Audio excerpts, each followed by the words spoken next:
할렐루야. 주 예수님 은혜 안에서 평안하셨습니까? 계속해서요. 우리 민족의 역사도 일반 은총 속에서 성령님께서 주도하신 역사라는 사실입니다. 그 중에 한국의 상고사 일반 은총은요, 구약 하나님의 성령님께서 주도하셨습니다. 마고성 시대 환인 환국, 환웅 배달국, 단군 조선국, 북부여와 열국, 이 모두 창세기 신앙을 일반 은총 속에서 성령님께서 보존시키셨음을 증거하고 있는데요. 이제 계속해서 신앙의 역할입니다. 셈족이요. 창세기 9장 26절인데요. 또 이르시되 셈의 하나님 여호와를 찬송하리로다. 가나안은 셈의 종이 되고. 자, 명확하게 셈과 그 후손은요, 하나님의 신앙과 직결됩니다. 하나님께서는 찬송을 받으시는 분으로 소개가 되되요. 셈의 하나님으로 소개됩니다. 이스라엘의 하나님 여호와로 특별한 민족으로서 위치를 점하듯이요. 셈 역시도 셈의 하나님 여호와란 표현을 통해서 하나님과 깊은 관계를 맺고 있음을 확인할 수 있습니다. 셈에게 있어 신앙, 하나님과의 관계, 하나님 앞에서 해야 할 일인 찬송은 셈족 자체의 존재 이유와 목적과 직결됩니다. 그 목적이 셈의 후손 중에 벨렉, 아브라함의 등의 계보에서요 나온 이스라엘이 열국 중에 제사장 나라로 세움을 입고요, 구약 구속사의 주인공으로 구원 역사에 복음의 출발점이 되므로 성취되었습니다. 자, 우리 민족의 상고사의 신앙을 보면요, 자, 우리 민족은 셈족 계통입니다. 과거 우리 민족의 시조들이 유일신 신앙을 가지고 정기적으로 제사를 지낸 것은 일반 은총의 측면에서 우리 민족이 간직한 셈족의 축복의 흔적이 표상화된 것으로 볼 수 있습니다. 셈족인 우리 민족의 이 같은 역사는요, 창세기 9장 26절에 저 셈의 하나님 여호와를 찬송하리로다 라는 선포와 결코 무관하지 않습니다. 자, 이스라엘과 한국과 이스라엘의 두 맥의 흐름인데요. 먼저 이스라엘은 초림의 사명입니다. 셈, 아르박삿, 셀라, 예벨, 벨렉, 루우, 수룩, 나홀, 데라, 아브라함. 자, 아브라함은 셈의 10대 손입니다. 그는 이스라엘의 조상이며 구약 구속 역사의 구체적 시작이 되는 첫째 조상이 됩니다. 아브라함을 통해서 비로소 하나님을 찬양하는 축복이 언약을 통해 구체화되었습니다. 그리고 마침내 특별은총의 참된 실체이신 주 예수님, 그리스도께서 이 땅, 특별히 이스라엘 땅, 이스라엘 가운데 오심으로 말미암아 하나님을 찬양하는 민족이 된다는 약속이 성취가 되었습니다. 즉, 주 예수님께서 오심으로 초림 사역을 맡은 셈족 이스라엘은 하나님께 영광을 돌렸습니다. 자, 그 다음에 이제 한국인데요. 한국의 계통은 셈, 아르박삿, 셀라, 예벨, 욕단, 한국 민족, 재림의 사명입니다. 예벨의 두 아들 중에 아브라함의 조상인 벨렉과 형제인 욕단의 후손의 아들, 후손의 이동의 경로는요, 우리 한민족의 조상들의 이동 경로와 동일하고요, 그 신앙 또한 셈의 축복과 연결이 됩니다. 혈통, 문화, 역사 등이요. 모든 증거들, 그리고 무엇보다 상고사부터 하나님 신앙을 가졌다는 사실이 이를 재입증해 줍니다. 그렇기 때문에 한국이 세매의 혈통이며 일반 은총 영역에서요, 하나님을 찬양하는 축복의 흔적을 소유한 민족이라고 보는 것입니다. 또한 이 시대와 미래에 예수님의 재림의 사명을 맡은 한국 교회를 통해서 하나님 찬양 예언이 재림과 더불어 마무리될 것이라고 봅니다. 자, 아시아의 하나님 신앙과 성경의 예언입니다. 자, 그 위치를 보면 이스라엘은 아시아에서 보면 극서입니다. 한국은 아시아의 극동입니다. 자, 이스라엘은 아시아 극서쪽에 위치하였고요. 한국은 아시아 극동쪽에 위치하고 있습니다. 세계 열강이 주변을 둘러쌉니다. 이스라엘은 유럽과 중동, 러시아를 끼고 있습니다. 그리고 한국은 중국, 러시아, 일본을 곁에 두고 있습니다. 둘 다 하나님 신앙, 유일신 신앙을 소유하고 있습니다. 자, 이스라엘과 한국은요, 오래전부터 유일신 신앙, 하나님 신앙을 소유하고 있었습니다. 그렇지만요, 중동은 하나님 신앙이 없습니다. 이러한 역사적 사실은 우연의 결과가 아닙니다. 이는 성경의 예언과 일치되는 역사적, 신앙적 사실입니다. 야베 쪽은 제2기를 이끌어갑니다. 서양사에서요. 달리 말해서 유럽, 미국, 기독교 시대입니다. 그래서 창세기 9장 27절에 보시면 하나님이 야벳을 창대하게 하사 셈의 장막에 거하게 하시고, 자, 야벳 쪽은 셈의 장막에 거하게 되는 축복을 받았습니다. 하나님을 찬송하는 축복은 셈의 후손들에게 우선적으로 주어집니다. 그렇지만요, 그 장막에 야벳이 거하게 하셨습니다. 자, 야벳 자손들 셈의 장막에서 복음의 이기를 열어줍니다. 야벳에게 하나님의 신앙을 넘겨줍니다. 그래서 칼빈은 창세기 9장 27절에 셈의 장막에 거한다는 말씀을 이렇게 해석을 합니다. 셈과 같이 거한다는 것으로 그것은 셈의 종교적 축복에 동참하여 장차 오실 그리스도의 복음을 통해 번영함을 뜻합니다. 라고 해석을 했습니다. 자, 이상근 박사 역시 같은 내용으로 이를 해석을 하는데요. 셈의 종교적 축복에 동참하며 오실 그리스도의 복음을 통해 번영함을 뜻합니다. 라고 해석을 했습니다. 자, 초림 이전에는 야베 족속인 유럽이 창대케 됩니다. 즉, 물질의 축복을 받게 된다는 것인데요. 초림 신약시대는 셈의 장막, 즉 이스라엘로부터 복음을 받고 전 세계 선교가 창대케 합니다. 자, 야벳은 창대함의 축복을 받았습니다. 야벳의 이름 자체가 확장, 넓은, 열려있는 등의 의미를 갖는데요. 창대케로 번역된 히브리어 원문 표현도요, 파타로요, 이는 넓게 하다, 넓은 공간을 제공하다 등을 뜻합니다. 즉, 야벳은 복음을 나르고 확장시키는 역할을 하게 된 것인데요. 복음 역사의 선교주역, 주인공은 셈족이고요. 이를 확장시키는 것을 야벳 족속이 담당한다는 것입니다. 자, 유럽 민족이 먼저 복음을 받습니다. 자, 사도행전 16장 6절에서 10절인데요.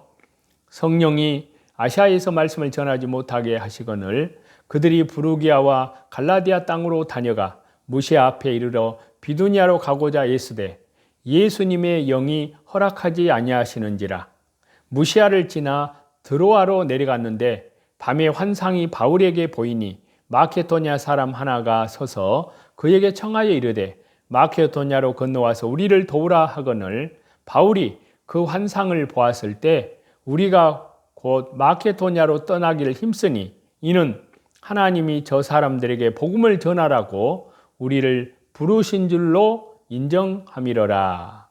자, 본래 셈족인 이스라엘에서 복음 역사가 시작되었습니다. 예수님의 제자들과 예루살렘 초대교회 성도들은 유대인들이며 셈족이었습니다. 그러나 이것이 마케도냐 지역으로 먼저 방향을 선회하게 되었습니다. 즉 예루살렘 중심하여 서쪽으로 복음이 이동하게 되었습니다. 야베 족속 유럽의 여러 민족들에게 복음이 전달된 것입니다. 자, 이러한 역사는요, 노아의 세 아들 중에 야벳의 축복 때문입니다. 이 일을 바울이 선도하였고요, 이어서 그를 통해서 세워진 유럽의 교회 성도들이 계승하였습니다. 이어 로마가 복음에 의해 정복되고요, 그 같은 대사건 이후에 근세에 이르기까지 유럽, 미주, 야벳, 족속을 중심하여 복음이 확장되고 퍼져가는 역사가 이루어진 것입니다. 하나님이 말씀하신 모든 것은 이처럼 뚜렷하게 온전하게 이루어집니다. 반드시 그대로 성취되어집니다. 셈족이 다시 3기를 이끄는데요, 한국 민족의 선교 마무리와 재림 사명을 위해 쓰실 것임을 말씀합니다. 노아 이후의 하나님의 계획과 작정은요, 3기로 구분이 됩니다. 자, 하나님의 계획은 하나님의 구원 달력이라고 할 수 있습니다. 하나님께서 각각의 중요한 구속사적 시점을 정하시고 이를 한 장 한 장 넘겨가시고 있습니다. 그리고 그 모든 구원의 달력이 다 넘겨지면 역사의 끝, 즉 재림이 이르게 됩니다. 다음으로요, 성경과 오늘날의 유대인들입니다. 자, 현재 정통 유대인들이 얼마 없다 해도요, 하나님께서는 여전히 이스라엘을 중심으로 역사의 시간을 돌리고 계십니다. 즉 유대인 중심의 역사는 계속된다는 말씀인데요. 그러나 우리가 기억해야 할 것은요, 마지막 시대 유대인들의 귀환으로 태생적 유대인과 영적 유대인들 모두를 포함하는 귀환이 됩니다. 그래야 하나님께서 약속하신 약속들이 성취되기 때문인데요. 현재 태생적 정통 유대인들은 얼마 되지 않지만요, 주님의 심판 기간 동안 주 예수님께서 돌아오는 기한, 주의 자녀들이 많이 있을 것입니다. 자, 요한계시록에 등장하는 유대인들 가운데요, 영적, 육적 유대인들을 잘 구분해서 성경을 이해하고 봐야만 요한계시록의 내용들이 쉽게 풀어집니다.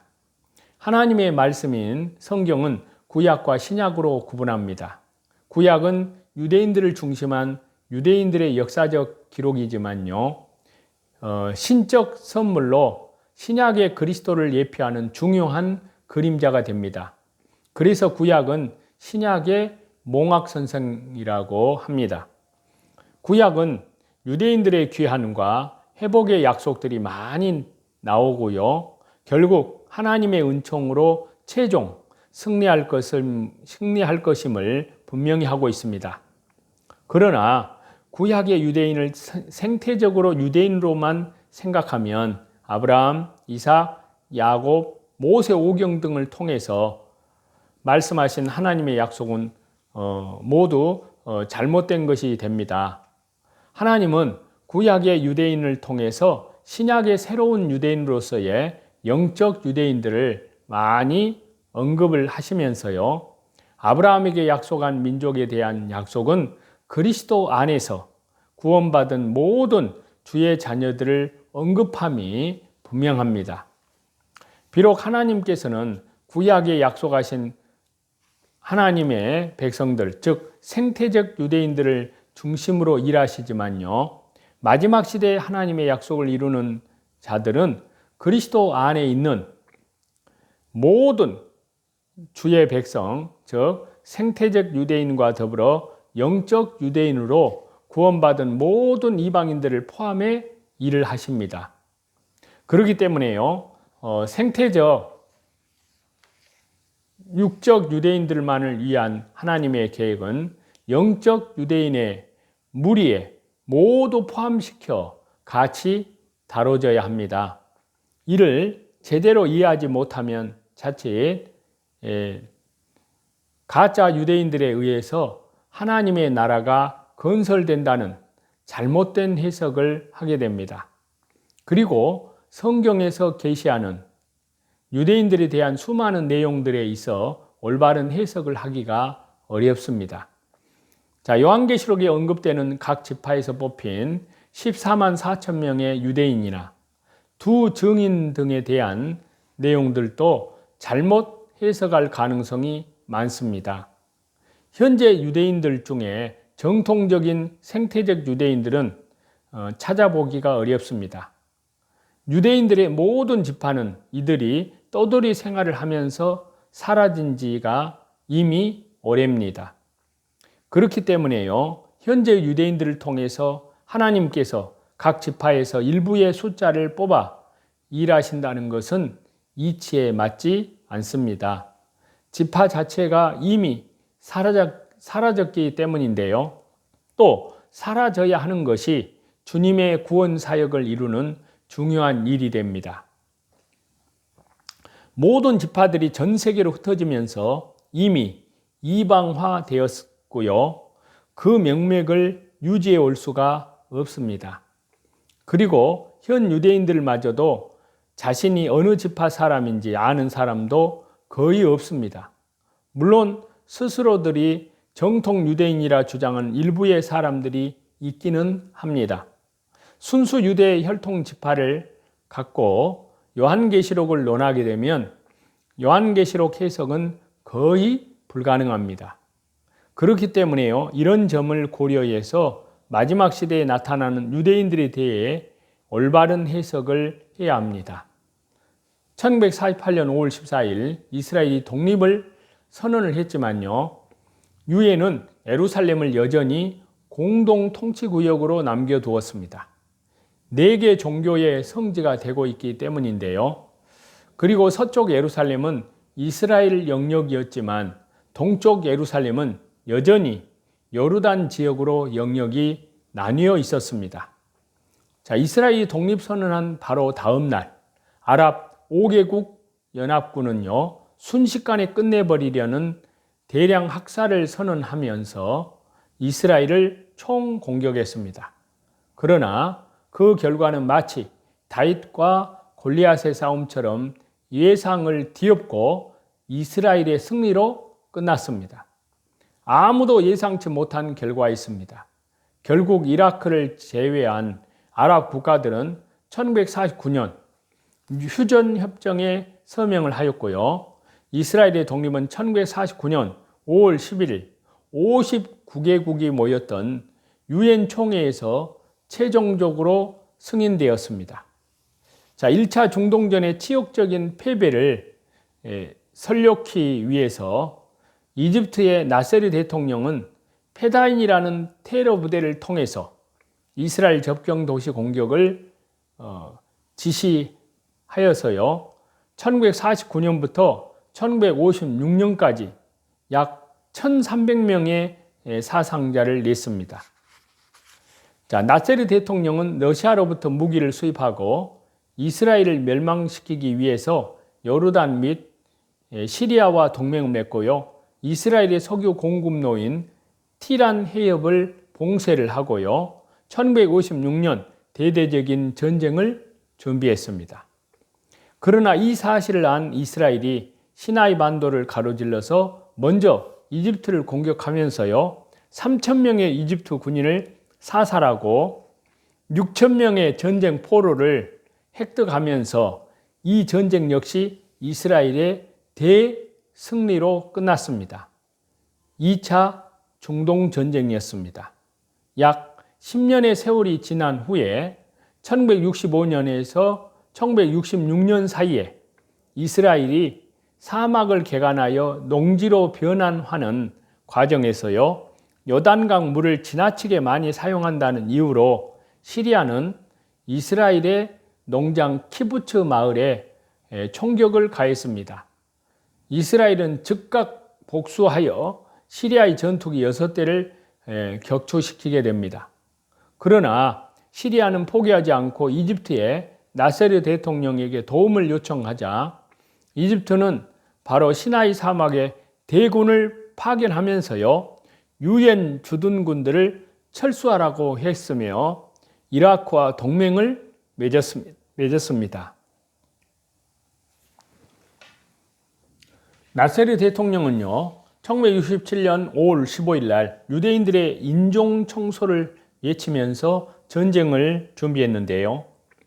2차 중동전에서 패배한 중동의 맹주, 이집트가 10년 동안 준비해왔던 전쟁이기 때문에요, 승리는 확정적인 것처럼 보였습니다. 이스라엘의 군사력은 비교할 수 없이 약했는데요. 그러나 이런 사실에 첩보를 먼저 입수한 이스라엘은 6월 5일 그들의 공격을 기다리지 않았고 선제 공격을 감행을 하여 유대인들의 전투기들을 출격시켰습니다.